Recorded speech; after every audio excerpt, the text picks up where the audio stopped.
知道为什么吗？因为你现在不是一个人在活着，而是承载着你大哥，还有你二哥寄托的希望。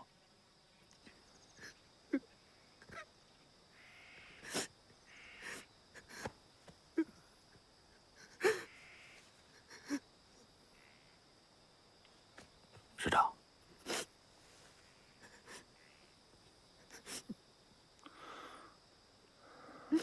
娇娇、九子，你们都是同龄，好好聊聊，啊。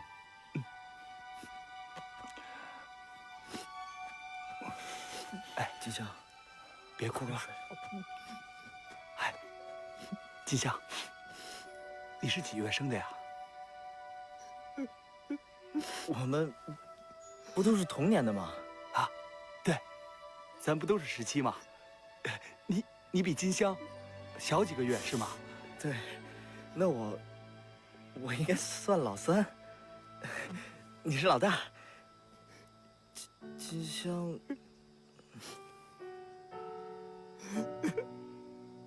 我二哥大哥都没了。金香，行了，你别难过。金香，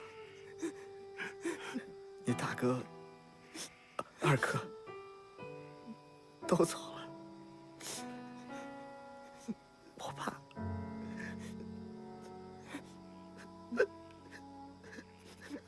我爸他已经走了。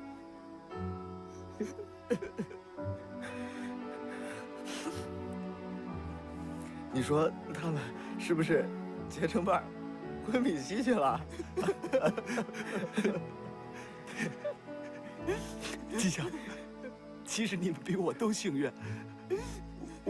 我是从小没爸没妈，逃犯路上，师长把我捡回去，把我送到红军无线电学校，我才有今天。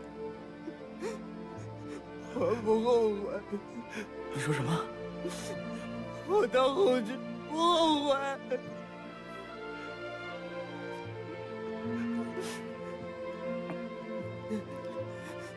生活的理想是为了理想的生活。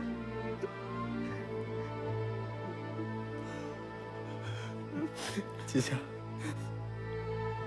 我们虽然都失去了亲人，但是他们的血没有白流，我们的理想，我们的信念，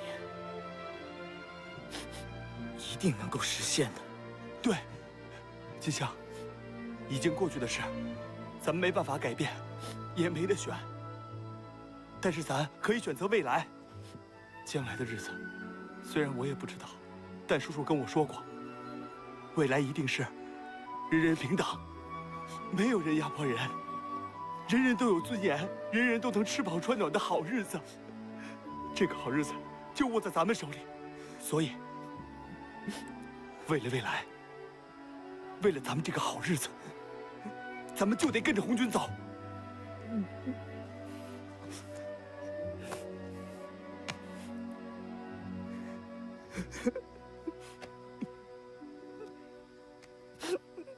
属相，咱们现在已经是弹尽粮绝了，就算上咱们从民团那儿拿的，也是杯水车薪。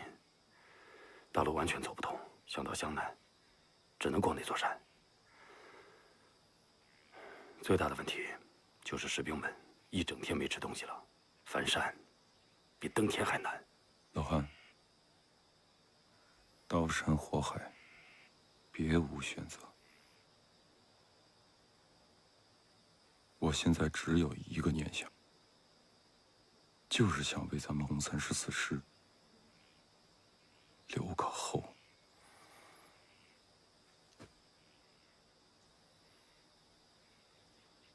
好，咱们翻山。你怎么样？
这是一支什么部队？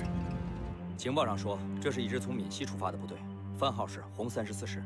你认为一个共军的小师长，值得你在这个时候还向我报告吗？红34师的师长是陈树湘。这不可能！云姐，云姐，你做梦了？这真是一场噩梦。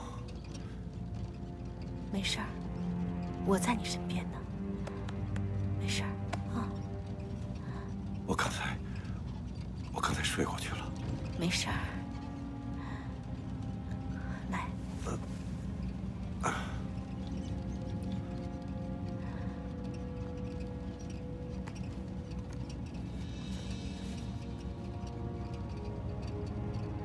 云姐，这是父亲留给你的遗书。其实我知道我不应该看，可我还是忍不住。现在，我把它还给你。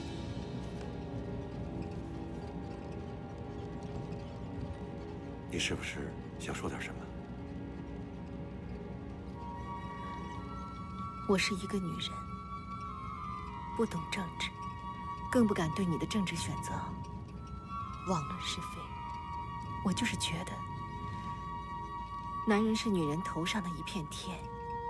我希望我头上的天空没有乌云，更没有血雨腥风。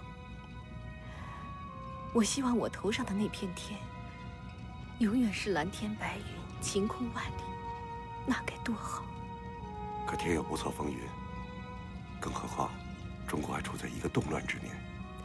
可是云姐，日本人已经夺走了我们的东三省，你们还要跟共产党打下去啊？这个我无法回答你的问题。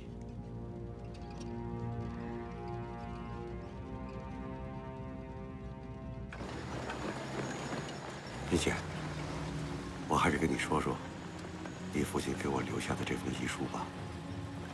其实，我第一眼看到父亲留下的这封手笔的时候，我的确是非常的惊讶。你惊讶的是，我居然没有遵从岳父大人的遗愿。我惊讶的是，父亲对你的了解，远远比对我这个亲生女儿更加透彻。你这是话中有话呀。我是想说，其实父亲明明知道你不会遵从他的遗愿的，可他还是要给你。等等，明贤，你这可是冤煞我也。你应该清楚，我对你父亲的感情甚于我的亲生父母。对呀，所以他才给你留下这封遗书啊。你都把我扰乱了。云姐，你想想看啊，如果父亲仅仅是从一个上司或者是长辈的角度给你提些忠告，他为什么不当面告诉你？况且在他的弥留之际，你是一直陪在他身边的呀，他为什么还要写给你一封遗书呢？第一，就像我说的，父亲太了解你了，他知道，如果他当面跟你提出忠告，你一定会答应的。可是事后，你还是会按照你的判断，做出你的选择，这样会让你背着背叛他的内疚。他不想让你背着这种内疚成为他的女婿。那既然如此，他干嘛还要给我留下这封遗书呢？他干脆什么都不提，岂不更符合你的推理逻辑？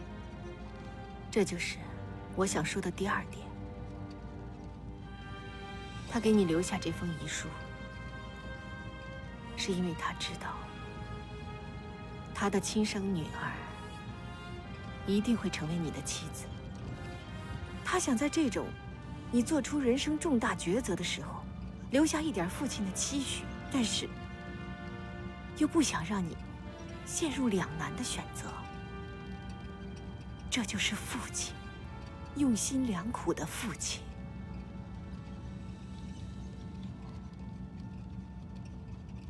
云姐，我说了这么多，你怎么想？我想听听你的。听我说什么？你刚才不是说，你想说说父亲的这封遗书吗？哦，对，我是想说的。当时你的父亲，我的岳父大人，作为中山先生三民主义的追随者，的确对伪作有成见。他临终前坚持说，伪作将来肯定会背叛革命，但却没有更具有说服力的事实和证据。在我看来，仅仅一个陈炯明的事件，并不足以说明什么。中山先生去世后，伪作义不容辞地担起了革命重任。在我看来，继中山先生之后，他是唯一能够给中国带来希望的领袖，所以，我没有在意岳父大人的遗信嘱咐，投奔了伪作。敌行即行，敌止即止。哎，伪作真的给何键总司令发过这样的密令啊？伪作是想一箭双雕。你是指广东的陈济棠吧？对呀。3·1年，宁粤分裂这件事，军座还记得吧？嗯。当时伪作被弹劾下野，陈济棠功不可没，还想跟伪作军权分治，想让广东处在半独立的状态。伪作表面上不动声色，可心里头肯定不高兴。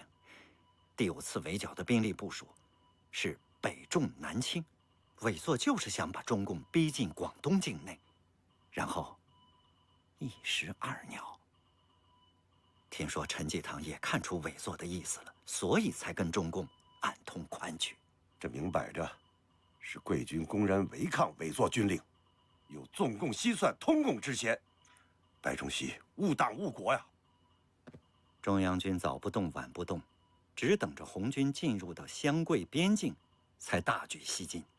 周慧元的4个师既不迎头也不侧击，就干尾追的勾当，好像是得到了上峰的暗示，就是想把红军赶入到广西，赶入到湘桂两军的防地。广西军阀白崇禧号称小诸葛，他一定是揣摩到了伪作的意图，就是想让红军进入到广西，与桂军杀一个两败俱伤。然后中央军薛岳部与周回元部借口追剿红军进入到广西，一举两得，平定天下。听着，请旨前进。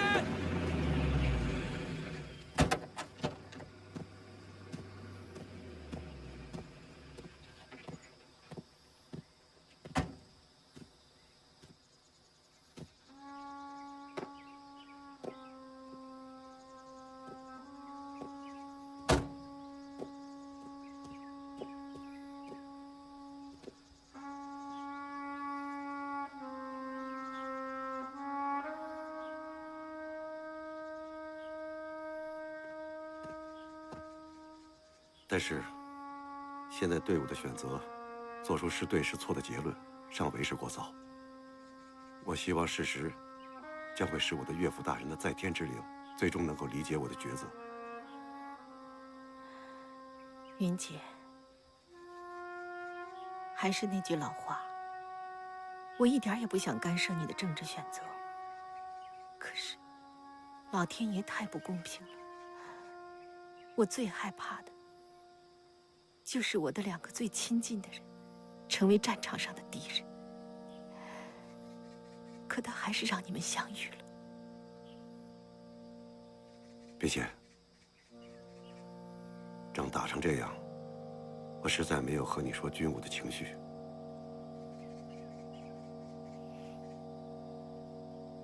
我理解你，是个重情义的女人。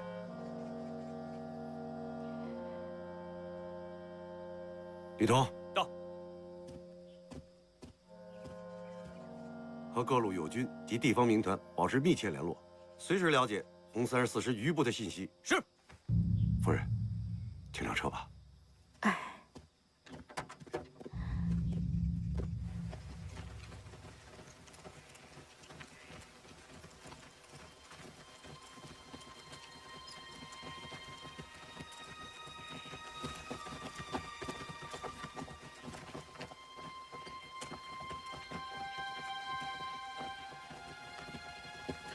哎，老汉，哎，怎么样？哎，不行，跟前几个村子一样，不管我怎么敲门，他们都不开。本来想买点东西的，这个愿望都没法达成。有吃的，有吃的了！快过来！有吃的了！别闪，别闪！多留点。我说是土匪吧？他们把咱们的粮食都抢走了，要是让他们进了屋，还有命吗？有吃的了！哎，干什么呢？哎，把东西都给我放下！都给我放下！都放下！都放下！都放下！别吃了，都放下！同志们，把东西都放下啊！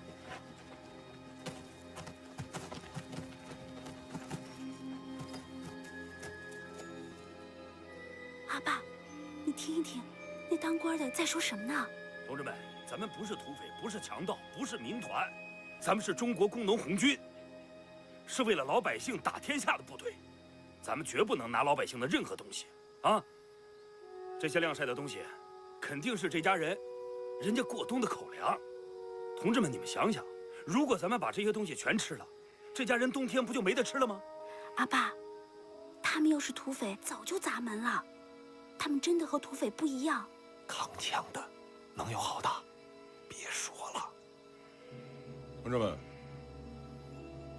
你们都给我记住了，咱就是再苦、再难，也不能忘了纪律，要不然的话，咱们跟那帮白军有什么区别？咱们参加红军还有什么意义？警卫员，到。看一看，咱们还有多少钱？让我算算，照价赔偿给老乡。女儿，他们说什么？听不清。他们还是拿走了我的粮食。阿爸，听他们的话，几天都没吃东西了。那是咱们俩半年的口粮啊！全体都有，进步走。好，把东西放下，出发了，出发了，出发了啊！快，出发了。阿爸，他们走了。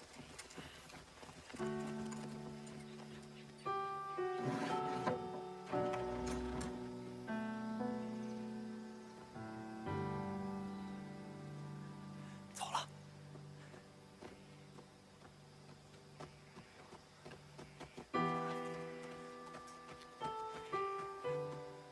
总算给留了一半。阿爸，你看，这是他们留下的大洋。啊，这可是一辈子没听说过的事儿啊！他们究竟是一支什么队伍啊？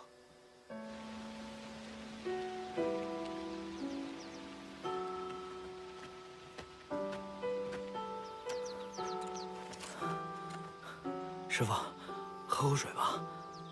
我叫罗金泉。啊？什么？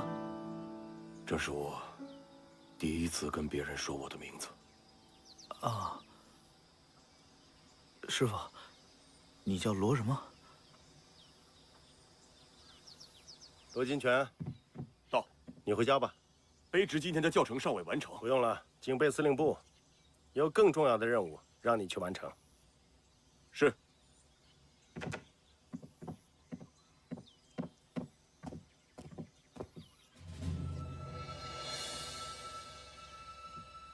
不对，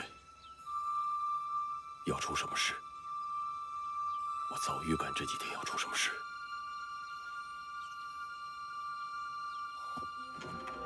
红儿，红儿，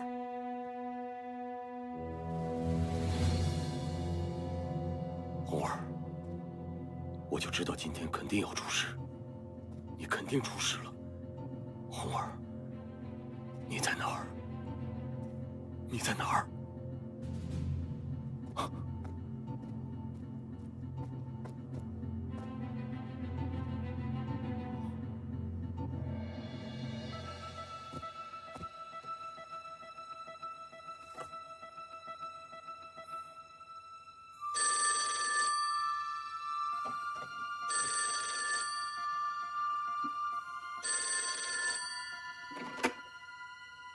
喂，你好，我是罗金泉。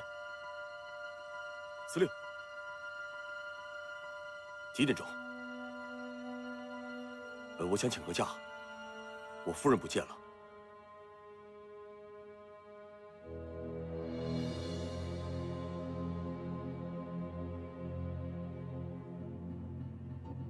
那好，卑职一定准时赶到。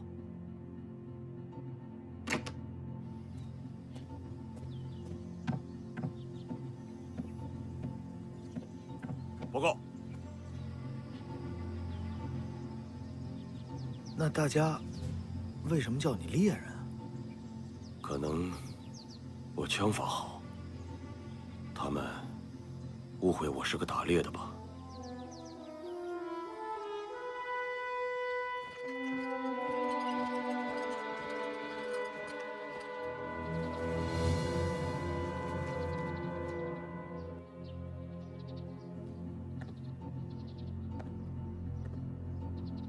军座，大战之后还没缓过精神来？你有什么事吗？我是来报喜的。据可靠的小道消息说，湘江之役大胜。等等啊！湘江战役大胜啊！这是谁定的性？一次战役，歼敌5万余众，大大削弱了中共的力量。党国的大报小报都把这次战役描绘成自剿共以来取得的最无与伦比的巨大胜利。自欺欺人！歼敌5万余众，可中共机关纵罪首脑有悉数落网，这必将给党国留下后患无穷。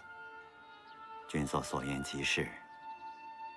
虽然报端闻过是非，但是委座在军里对这次战役极为不满。这是剿总转来的委座的训令，字里行间雷霆震怒。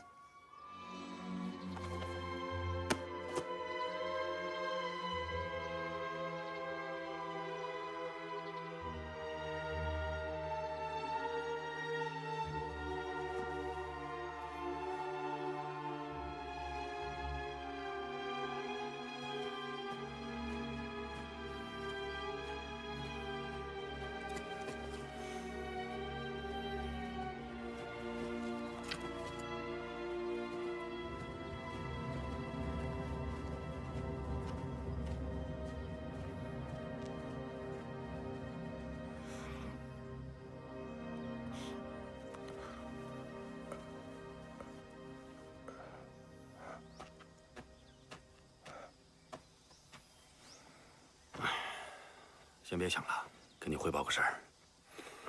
刚才我清点了一下弹药，分到每个战士手里的，就没几个子弹了。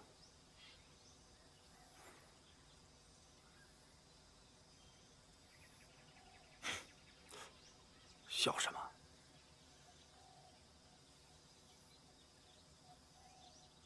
也不知道怎么回事，我突然之间，我就想起来，咱哥俩在井冈山的好多事。这是你瞎想什么呢？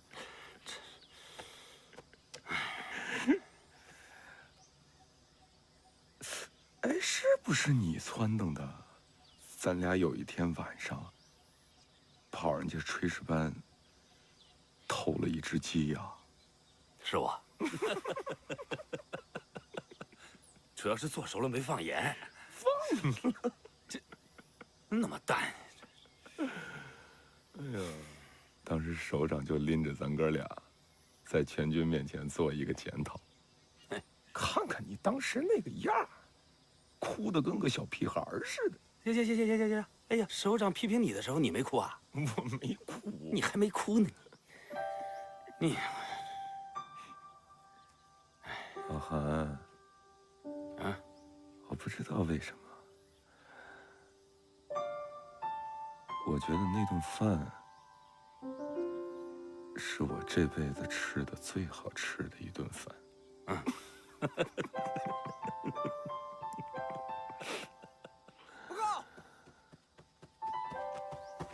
报告团长，东南、西南，发现了民团，正在向我们逼近。集合部队。是。紧急集合！现在是咱哥俩履行诺言的时候。你干什么？记着啊，老韩，带着战士们过姑子河。只要过去了，就是湘南。我呢，替你打掩护。这事儿我不同意。我告诉你，姓韩的，你别跟我犯贱啊！师长，咱们2个人从井冈山开始出生入死，你还不了解我吗？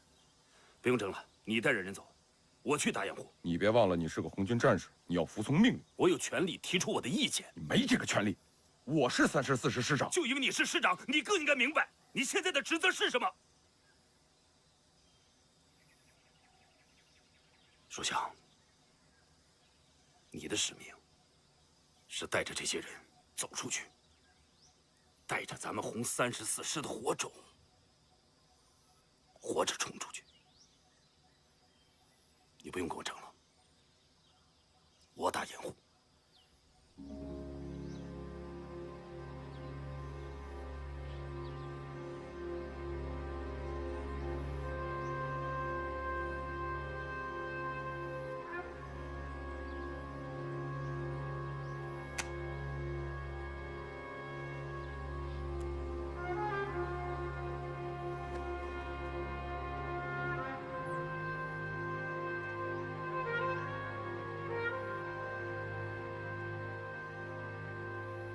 这个不会是咱哥俩最后一次握手吧？只是这辈子的。马克思那儿还会见面的。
同志们，咱们英雄后卫师已经胜利的完成为党中央断后的任务。今天，咱们要为红34师断后，请大家记住，在军旗下的誓言。各就各位，准备战斗！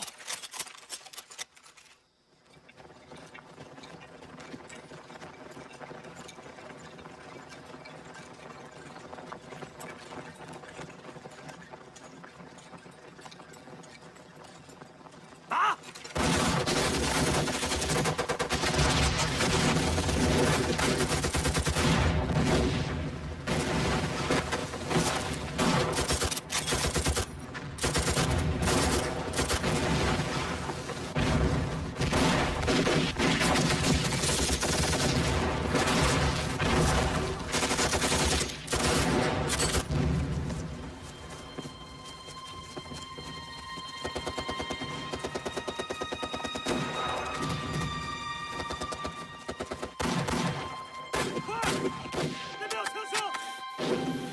机枪，一切行动听指挥。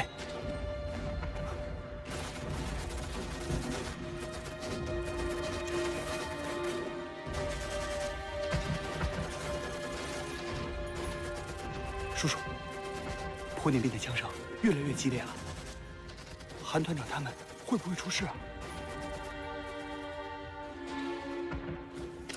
同志们，只要翻过这道岭，就是顾子河。过了顾子河，咱们就安全了。大家一定要明白，韩团长的拼死阻击，为的是什么？出发，走。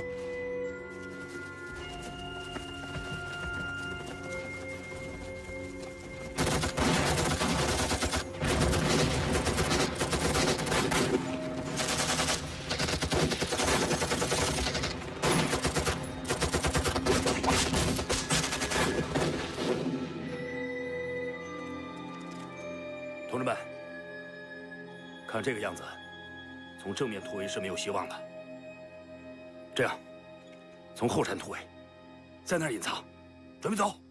等等，韩团长，我和木子李留下来掩护大家。怎么了？你怀疑我的枪法？神枪猎人，名不虚传。我刚刚见识了。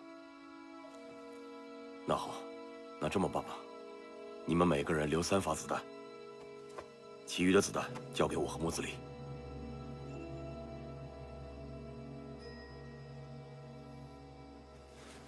如果是这样，你们2个人就会成为我们后卫的后卫了。还能有谁呢？你不像个打猎的呀。韩团长，其实他本身就不是翻家谱是吧？好，听你的。同志们，手上就留3发子弹，其他所有子弹全部交给穆连长还有猎人，向后山转移。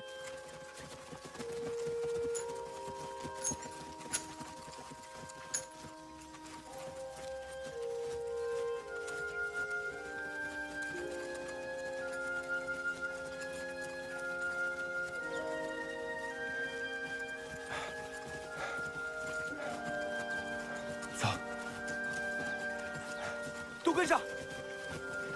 师傅，很高兴能和你战斗到最后。我只是想让你听完我的故事，你是唯一一个听完的。谢谢你啊，师傅。真把我当你的师傅了？那我一会儿说撤的时候，你1分钟也别停。那不行，我要和你坚持到最后。我不想让你听完我的故事，就死在这里。可是师傅，敌人来了。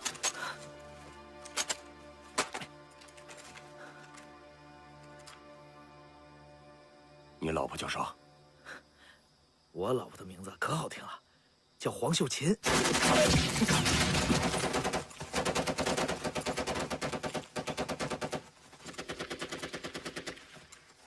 继续走。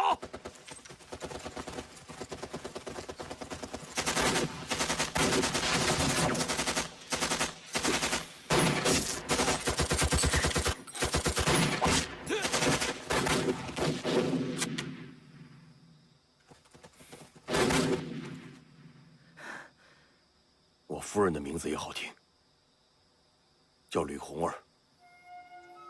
吕红儿，师娘的名字好洋气，肯定是个大家闺秀啊。等一下，节省子弹，一会儿我让你打的时候再打。我夫人是国民党警备司令部的一个机要秘书。原来师娘是……直到有一天，我才知道她的真实身份。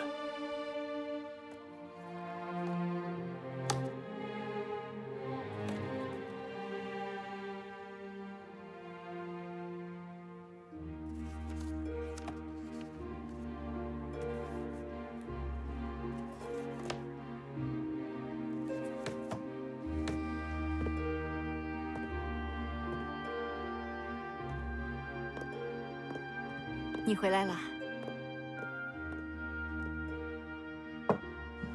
怎么做这么多好吃的？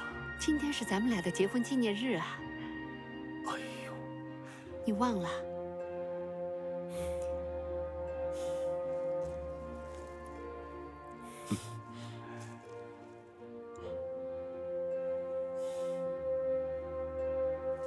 金泉，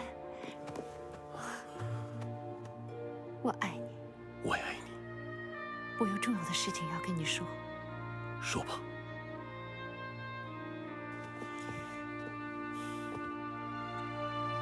我是共产党。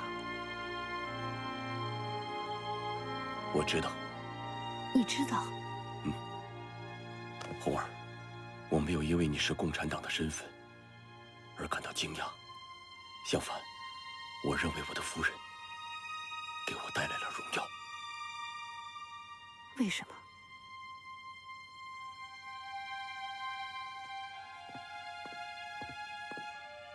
国民党军内现在衙内专权，小人得势，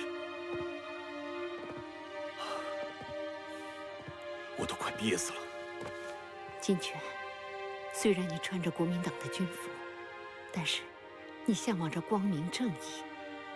既然你已经知道我的真实身份了，那等我完成这次任务后，如果能够顺利脱身，咱们一起去投奔共产党，投奔红军。黑暗里待得久了，谁不向往光明？红儿，我听你的。金泉，万一我执行这次任务的时候出了什么意外，不会有意外的。好，我会小心的。祝你成功。祝我们成功。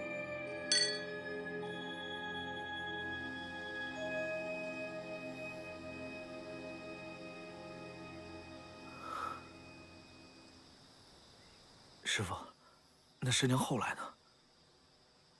后来，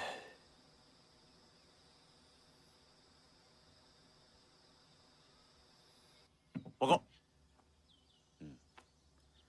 来介绍一下，这两位是上峰派来的特使，我刚才还在他们面前夸下海口，说你的枪法军中一绝，今天要给我撑足面子，否则的话，我这个司令官，就当到头了。司令，我想问一下，我夫人，一个大男人怎么婆婆妈妈的？电话里不是跟你说了吗？司令部机要秘书吕红儿去赣州执行一项秘密任务，2、3天就回来。师傅，那师娘后来到底出没出事儿？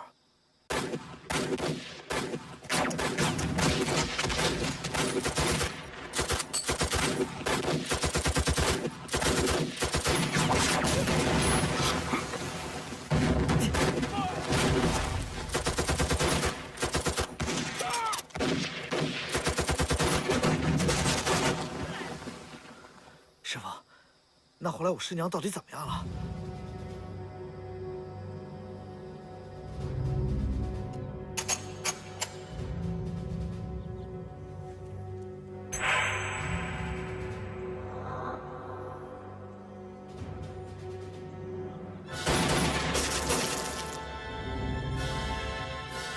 哎呀，看，这是好枪法啊！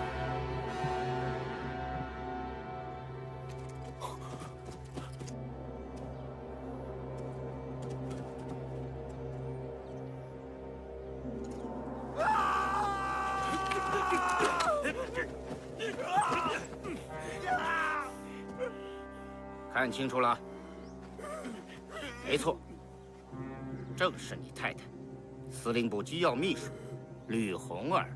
我知道此刻你的心一定在流血，你还在想，这是为什么？为什么要如此残忍？我承认，确实有些过分。但是你太太吕红儿背叛党国，窃取情报，她罪该万死，这是她应有的下场。只是我以为，这一枪不该由你来打，但这是上峰的命令，作为军人，我只能服从。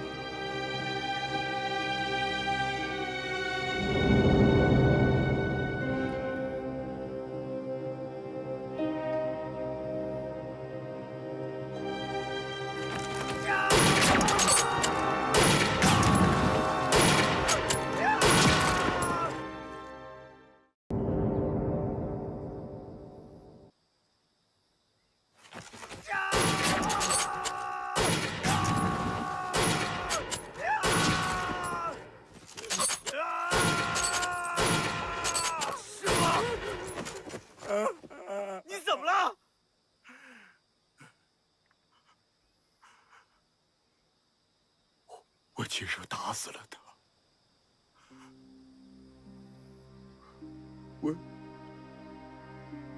我亲手打死了我的夫人。我打死了我最爱的人。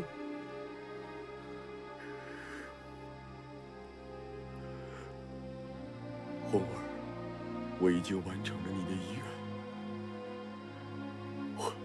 我现在已经是一名红军战士了。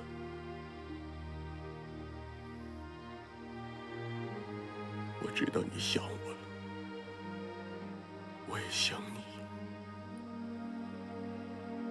咱俩很快就能团聚了。师傅，你说什么呢？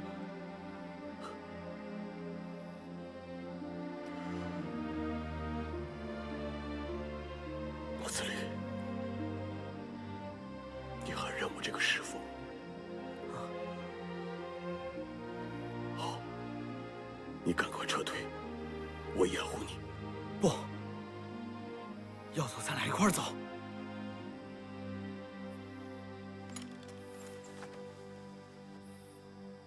穆子立啊，从来没有人知道我的真名实姓。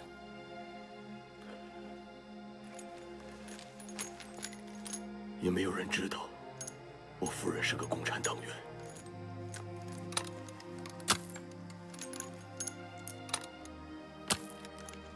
更没有人知道我俩的故事，因为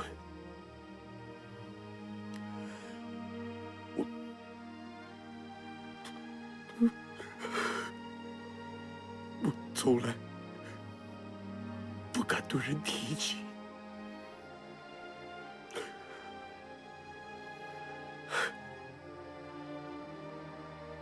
今天你知道了，我希望你活下去，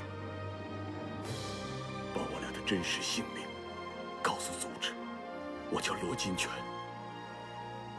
我夫人叫绿红儿。走吧。不，师傅，我不走。快走！我不走，要是死在一起，我不走。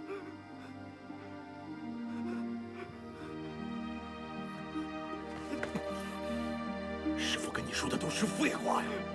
师傅，走！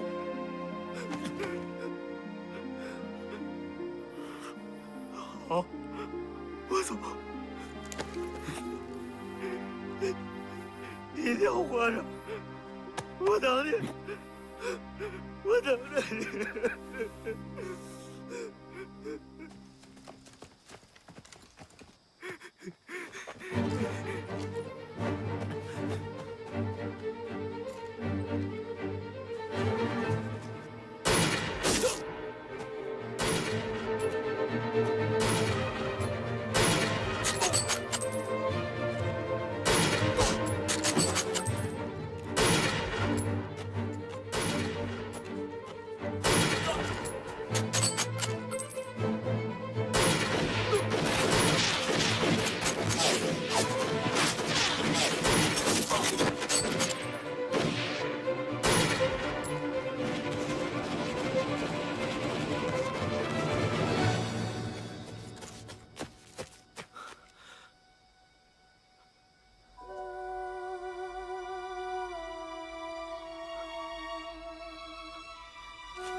我叫罗金泉。你这是干什么呢？干嘛枪口还挂个石头啊？滚开！啊？滚开！干嘛呀？至于这么横吗？不就比别人多当2年兵吗？3点一线，懂吗？啊，懂啊，当然懂了。作为一个神枪手，最重要的是人枪合一，胳膊要有劲儿。来，手上用劲。那我不能白教你吧？那要不这样，等胜利了，我请你到我家喝酒，我用最好的酒，你随便喝，喝个够。不知道还能不能活到那一天呢？师傅！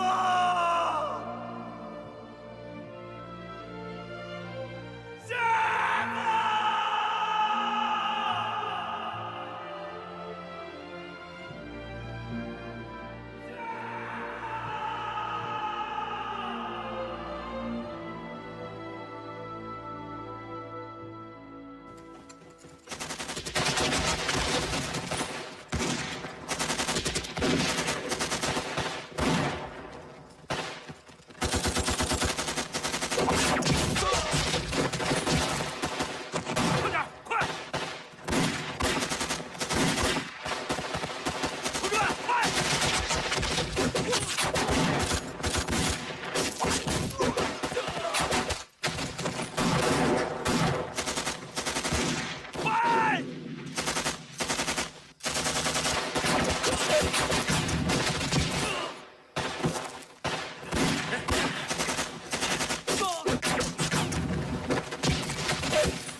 抓活的！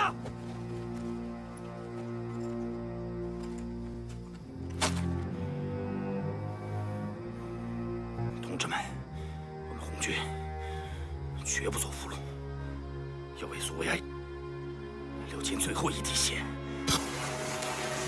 兄弟们，不打！跳崖！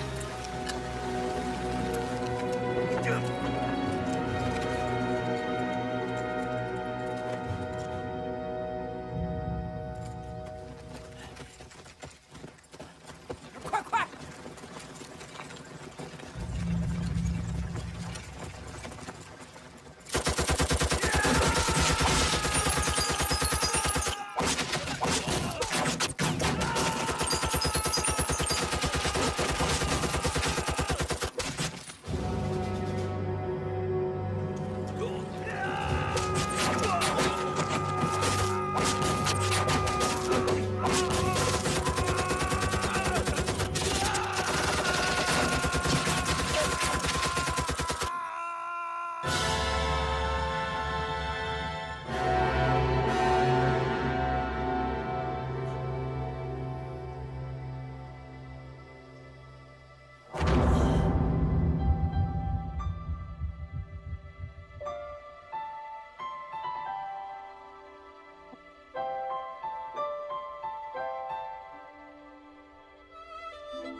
你要给我生3个大胖儿子。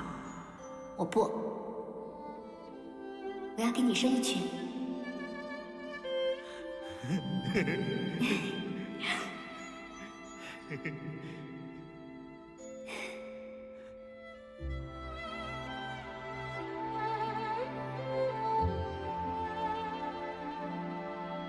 客家前辈说过，要出远门的人，只要把指甲放在门槛下，不管走多久、多远，一定能回来的。木哥，我会一辈子都等你回来的。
警卫员到。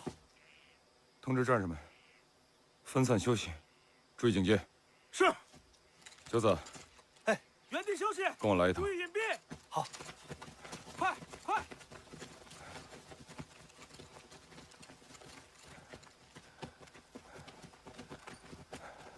叔叔，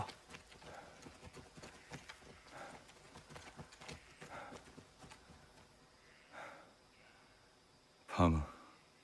我不害怕。说实话。那就是实话，叔叔。在阵地上的时候，我是感到过害怕。但是，我亲眼看见那么多首长、大叔、大哥哥们牺牲，他们都是大英雄。我觉得我也可以跟他们一样，所以我现在什么都不怕了。好样的，叔叔打算交给你一项重要的任务。啊，坚决完成任务。你知道是什么任务吗？我就是想说，只要叔叔交给我的任务，我肯定都坚决完成。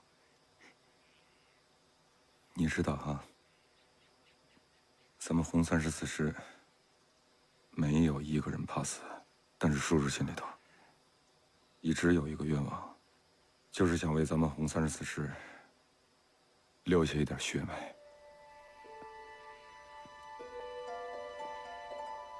叔叔，我没太听懂。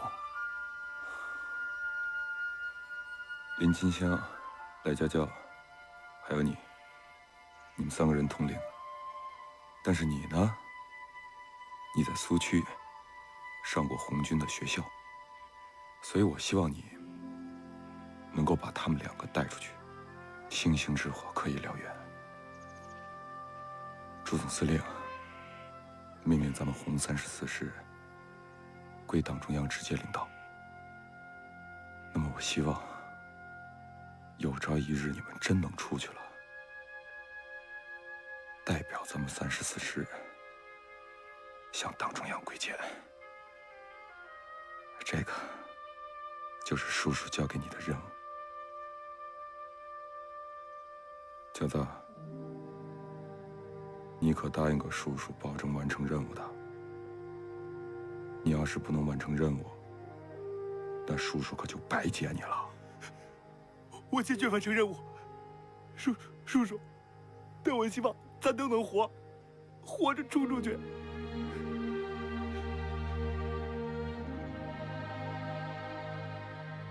记着你的任务啊！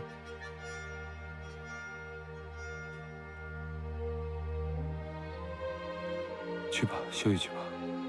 是。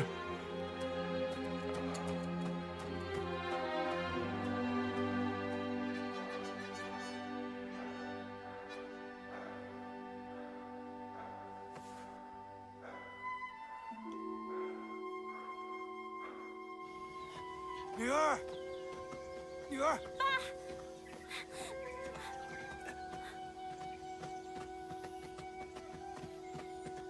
慢点儿，慢点儿。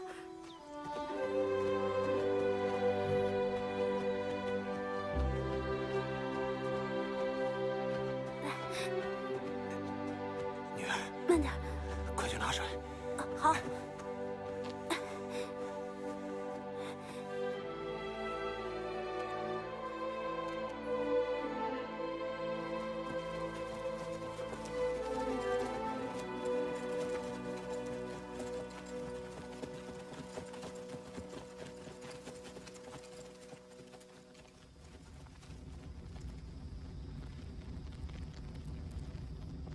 参营长、一排长到。看见没有，那道防线是姑子河最后一道防线，只要拿下它，上了桥，咱们就能到达湘南。到达湘南以后，大伙儿就都安全了。三营长，你带着战士们从左翼进攻；一排长，你跟着我从右翼进攻，没问题了吧？没问题。行动！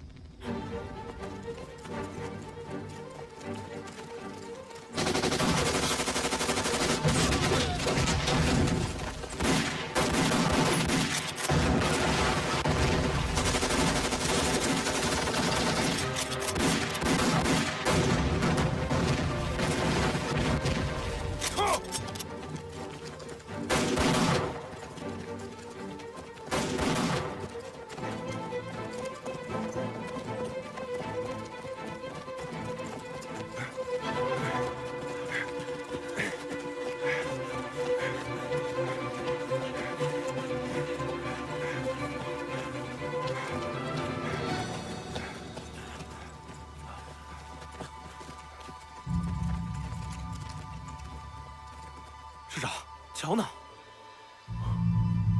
应该是被敌人毁了吧？报告！报告师长，枪声惊动了附近的民团，他们大概有300人左右，正在向我们这边集结。检查弹药。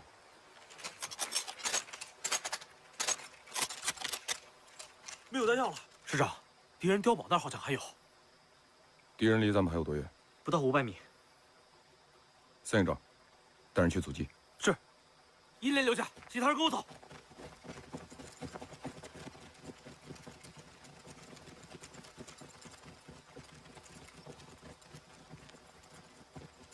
你们哥仨都会游泳吧？会。哦，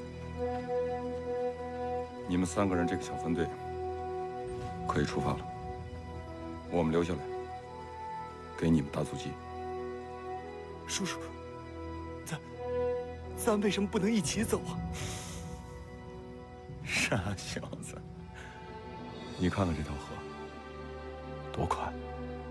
咱们要是过河的话，至少需要15分钟。咱们又没弹药，敌人马上就到。来了以后，咱们这帮人正在过河，那不就像被人打靶子一样？不过你们放心，我陈树湘完全有信心，帮你们拖满15分钟。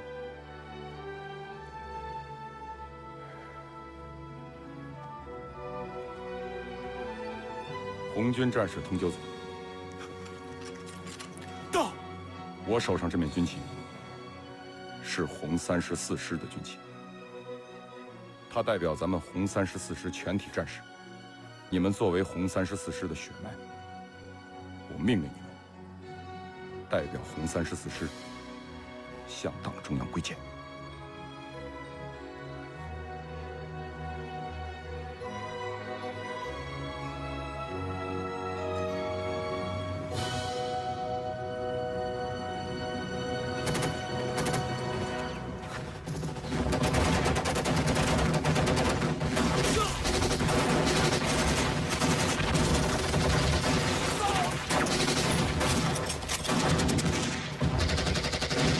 不走，我也不走，我要留下来跟你们一起战斗。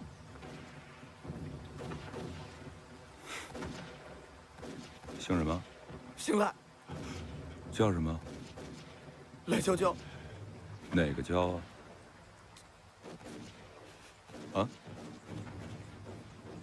骄傲的骄。师长。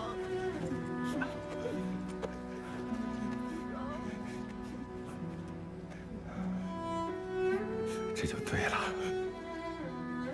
对了，都是好样的，都是合格的红军战士。既然是红军战士，咱们就得听命令，是不是？啊？是。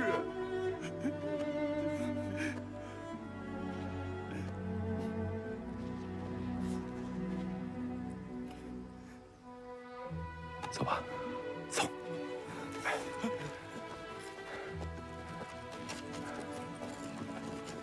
啊，九子啊，叔叔。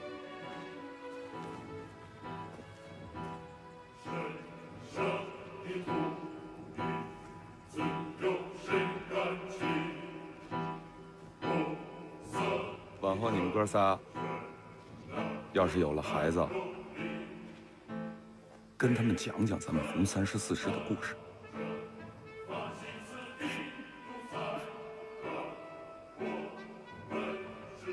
顺便告诉他们，别忘了我们，啊！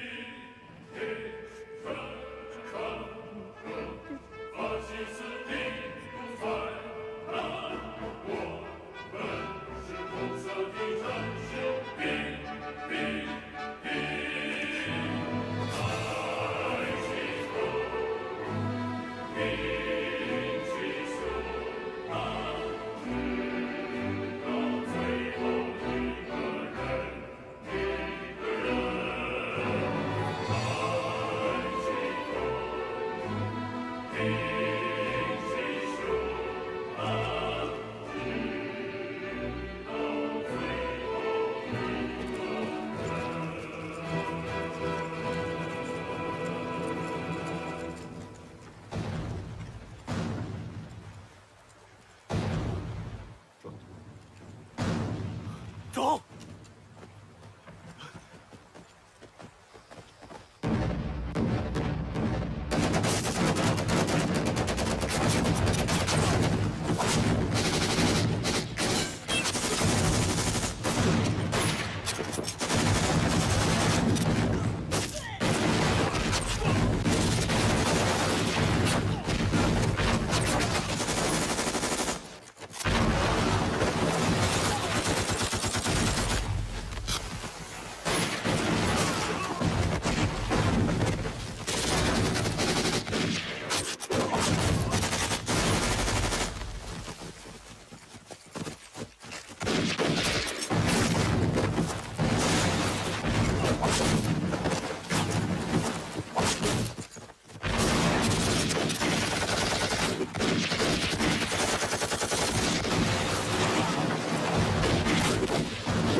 走，快走，走！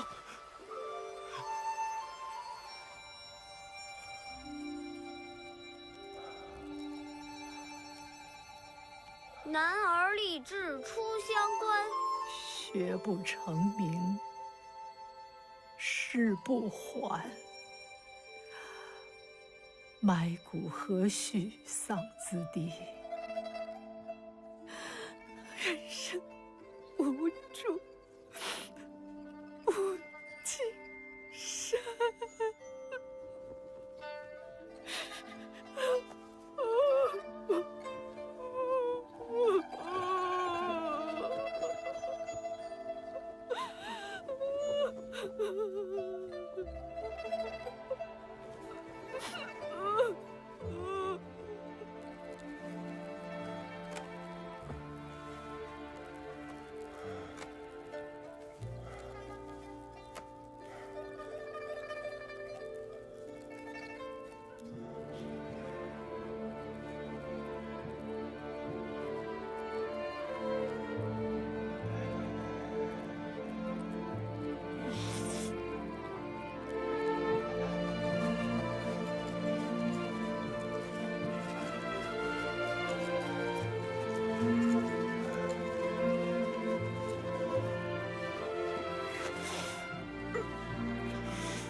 你们发财了。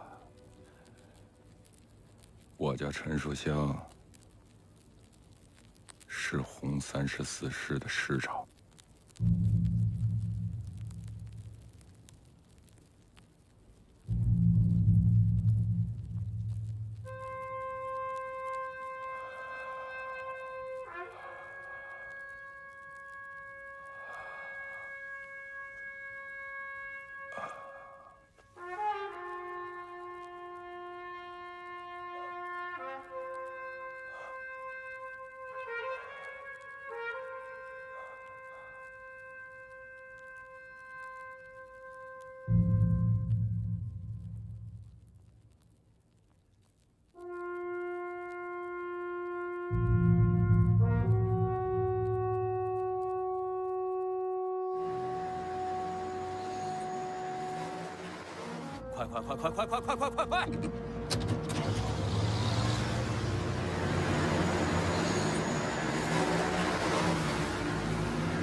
快！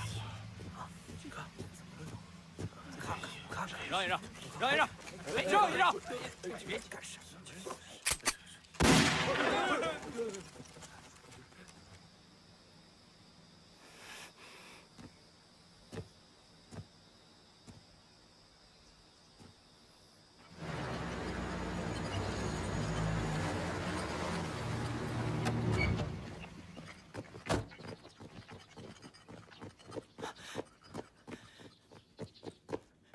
军座，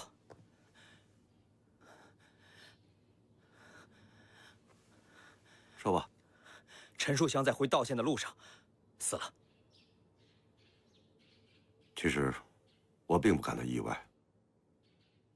我早就料到，落到民团手里，陈树香必死无疑。我去跟夫人说吧。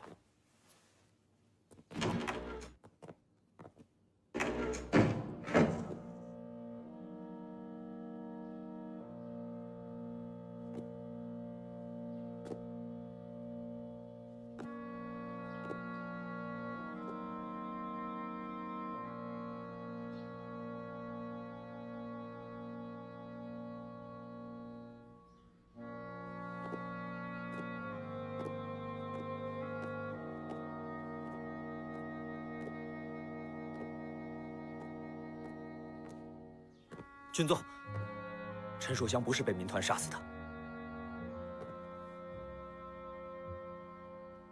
那他是怎么死的？他突围的时候受伤被俘，在回道县的路上，他从腹部的伤口拉出自己的肠子，绞肠自杀。军座，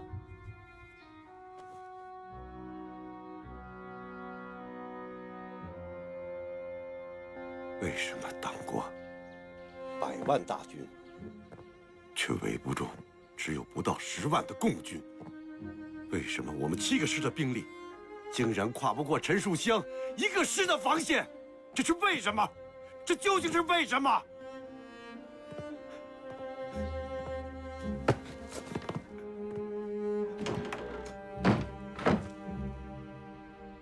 岳父大人，我向您请罪呀！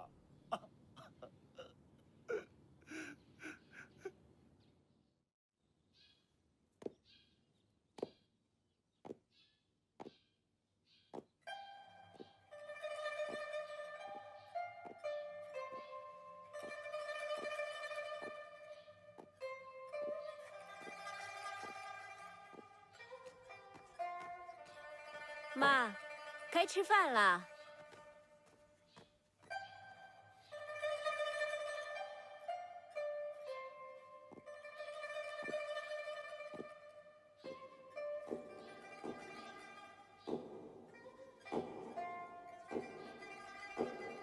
回来了，他回来了。妈，您这是跟谁说话呢？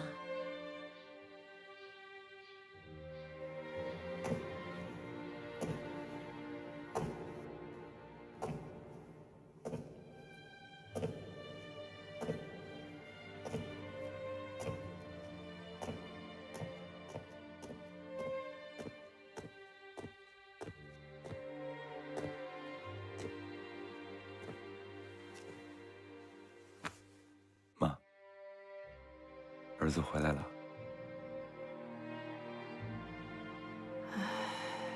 怎么才回来呀？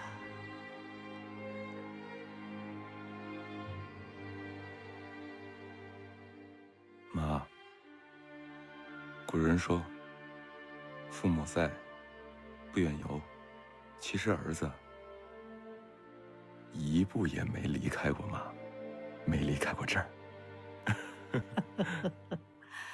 古人也说，人要立志，先得学做孝子，这个理儿千年都不会改。嗯。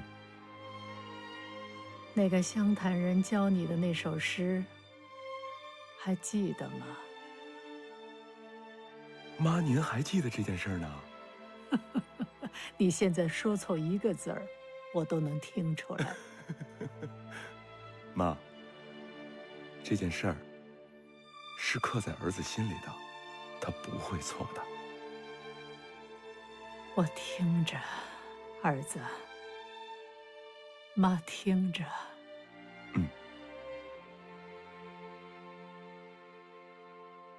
男儿立志出乡关，学不成名，誓不还。埋骨何须桑梓地，人生无处不青山。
这是一次悲壮的永别。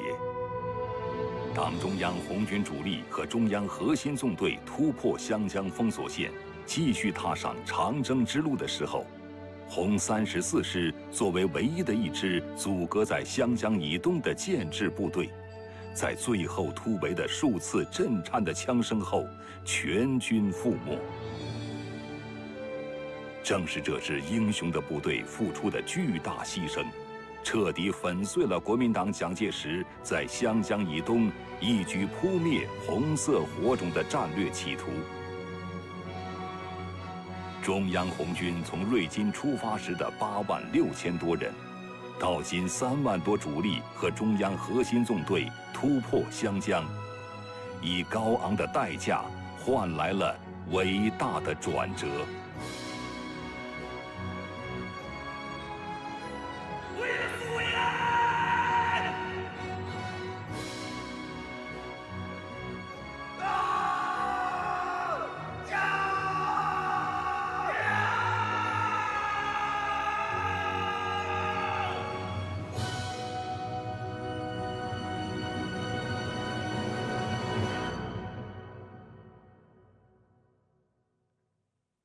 1935年1月15日至17日，中共中央政治局在贵州遵义召开的独立自主解决中国革命问题的一次极其重要的扩大会议。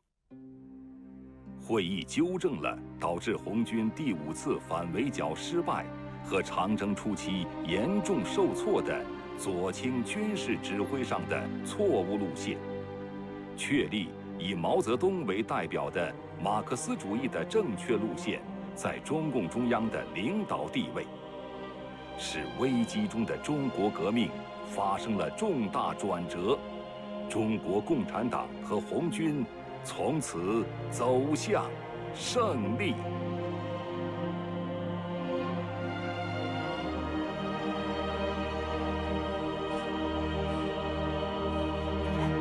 来，金香。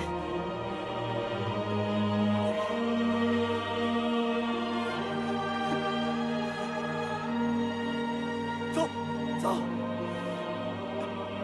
你们看，那是不是？那是不是红星纵队？红星纵队！哎，红星纵队！哎，我们在这儿呢！